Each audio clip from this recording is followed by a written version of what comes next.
Assalamualaikum warahmatullahi wabarakatuh.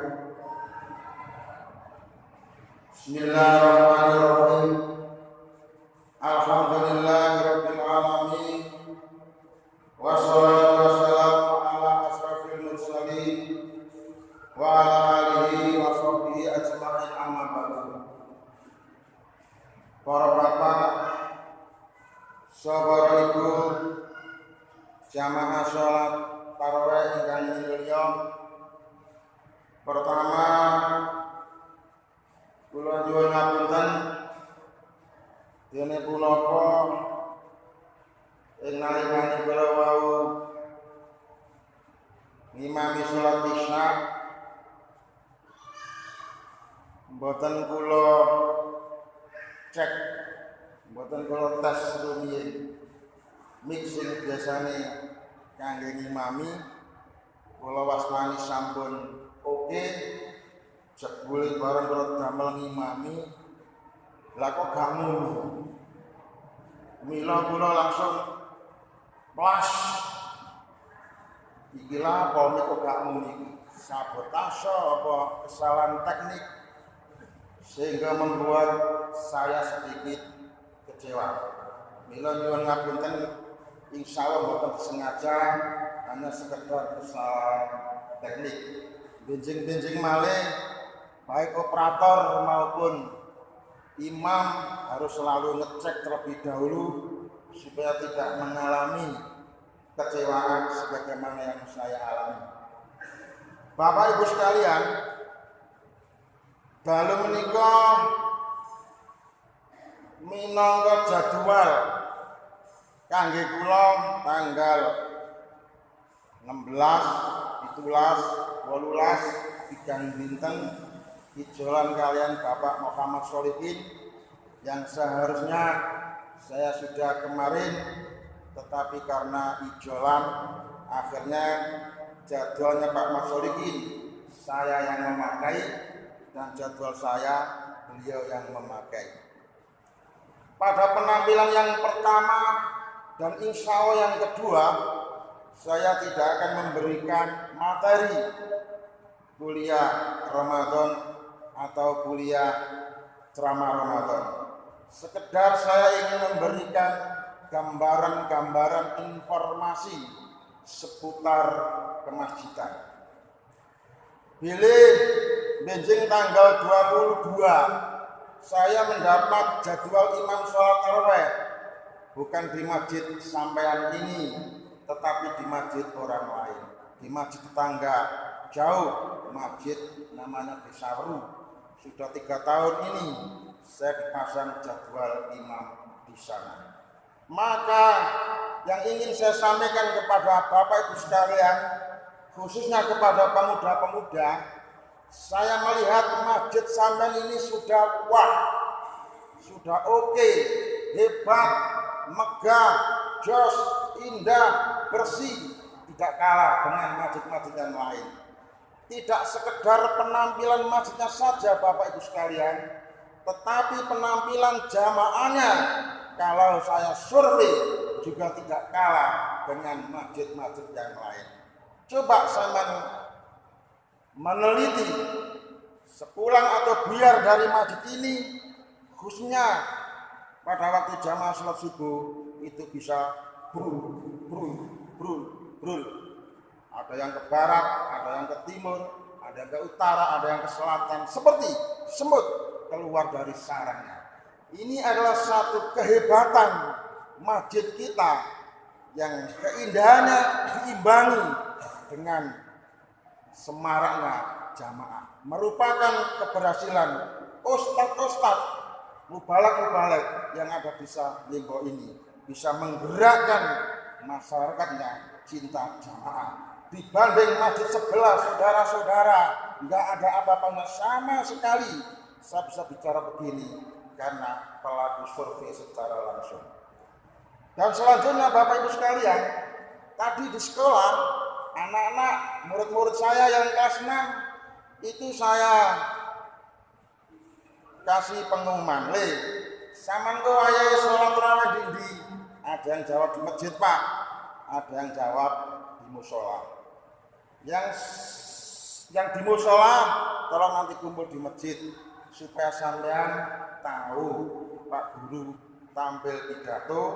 Harapannya sampean besok bisa meniru Pak Guru karena sampean sebagai penggantinya. Dan kembali kepada pembanding masjid, kalau saya ngimami di Weru juga tingkat seperti ini Bapak Ibu sekalian masjidnya itu. Tetapi kita kalah satu strip, kalah di bidang apanya, yaitu kalah di bidang teknologinya.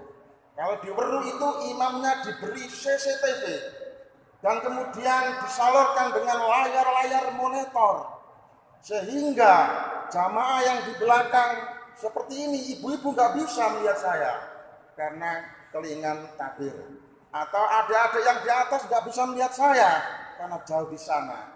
Maka dengan kecanggihan teknologi versi takmir Weru itu diberi CCTV imamnya itu, kemudian diberi layar-layar monitor di belakang, sehingga jamaah yang di belakang tetap bisa melihat khotibnya atau imamnya walaupun lewat layar monitor. Dan ini merupakan hero semangat bagi para jamaah sehingga patut kita contoh. Untuk itu pemuda-pemuda yang sudah pernah saja bicara, ayo kita galang dana masjid kita pasang CCTV, kemudian kita pasang layar monitor supaya ibu-ibu yang di belakang sana bisa melihat imam yang di depan, tidak hanya sekedar melihat suaranya saja. Ini yang saya maksud, hanya seputar kemasjidan. Dan besok insya Allah juga belum materi, baru hari yang terakhir akan saya isi materi. Besok akan saya isi bagaimana metode pidato, tentu akan saya berikan kepada murid-murid saya supaya besok bisa meniru saya. Sekian, terima kasih, mohon maaf, dan akhiri. Assalamualaikum warahmatullahi wabarakatuh. Assalamualaikum warahmatullahi wabarakatuh. Bismillahirrahmanirrahim. Alhamdulillahirabbil alamin. Wassalatu wassalamu ala asrofil anbiya'i wal mursalin wa ala alihi wa sahbihi ajma'in, amma ba'du. Para bapak, para ibu, jamaah sholat tarawih ingkang minulya, kula wingi kula njaluk sepura gara-gara mik boten muni, saniki njuk sepura malih nyimami sampeyan keliru, salah maca surat Al-Asr boten anggo panggonane. Niku memang sifate manusia, kadang-kadang lali, itu normal, boten berarti kula lali niku boten normal. Manusia itu memang punya sifat lupa, tidak jadi masalah. Bapak Ibu sekalian, saben-saben kula munggah mimbar mesti ten ngajeng kula menika enten HP. Kangge napa niki HP? Nomor setunggal inggih menika kangge dokumen dados sedaya ceramah-ceramah kuliah, baik itu khotbah Jumat atau materi kuliah subuh ataupun apapun yang sifatnya pidato ataupun ceramah, itu selalu saya buat dokumen. Dan fungsi dari dokumen ini adalah untuk dianalisis, untuk ditelaah ulang. Sampean bayangkan 10 tahun yang lalu dari sekarang, kira-kira tahun 2010 dari sekarang, maka pidato-pidato saya itu masih bisa ditonton kembali, masih dilihat kembali. Dan kadang-kadang saya guyu-guyu dhewe, zaman sakmono koyok-koyok wis enak, tibake didelok saiki wis gak enak blas. Sehingga perlu saya renovasi, perlu saya perbaiki. itu perlunya didokumentasi. Dan tentu setiap ceramah-ceramah seperti ini selalu saya buat file, kemudian dijadikan folder, dan kemudian data tersebut kami simpan di dalam internet atau YouTube. Untuk apa? Untuk sebuah analisa satu kajian. Supaya apa? Supaya kualitas ceramah dan pidato dari tahun ke tahun itu semakin bermutu karena ada kajiannya. Tujuan yang kedua adalah untuk media dakwah. Bahwa dakwah itu bagi saya bagi menjadi dua. Kalau saya bisa ketemu langsung dengan sampean bisa melihat saya seperti ini namanya dakwah dengan metode alam nyata. Kemudian berikutnya adalah media dalam bentuk dunia alam maya. Jadi ceramah-ceramah saya itu bisa dilihat dulur-dulur yang ada di luar negeri, walaupun berbeda jarak tetapi bisa melihat bagaimana ceramah atau pidato yang saya sampaikan di mimbar ini. Dan kemudian yang terakhir tujuannya adalah untuk waris. Jadi mati, aku mati, sampean ya mati. Apa sih mending tak tinggal kapan mati? Aku gak akan duwe montor, ya akan duwe donya brono sing tak tinggal nggone generasi atau murid saya. Ya, ini nanti yang akan saya tinggalkan kepada generasi saya. Generasi di belakang saya besok pasti naik mimbar seperti ini dan pasti butuh materi, pasti butuh data. Setidaknya nanti ceramah-ceramah saya itu adalah untuk pembanding, walaupun bukan untuk dikiblat. Itu merupakan salah satu pikiran saya dari dulu sampai sekarang, supaya ada yang diwariskan kepada murid-muridnya atau kepada generasinya. Kalau tidak seperti ini, maka saya turun mimbar hilang begitu saja. Untuk itu di sini disediakan oleh panitia tripod.